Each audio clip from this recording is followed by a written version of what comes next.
Hi guys! It's me again, Lenny. It's another day and another gawain na naman. Today mga ka-Ecolektics, so today ay pupunta kami ng Idesha para mag-install ng mga cortina sa bagong bahay nila Mama at nila Sir. So andito na kami sa Idesha.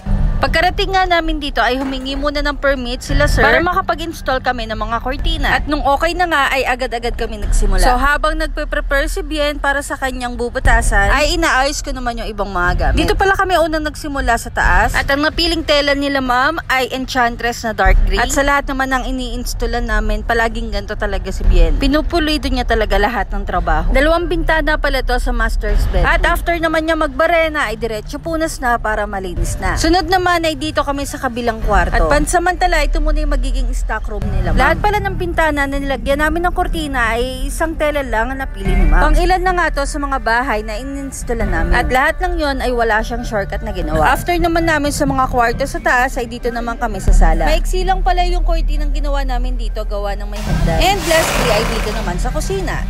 And finally, nakatapos na rin kami mag-install. And by the way, thank you so much po pala sa binigay ni ma'am na Eggy.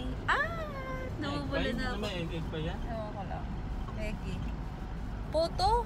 So, ayan mga ka-Ecolektics. Ito po ang isang makabuluhang araw na naman na ginawa namin. And thank you so much pala sa team dahil hindi namin ito matatapos kung hindi rin naman dahil sa inyo. So, ito yung bigay sa amin nila ma'am at nila sir.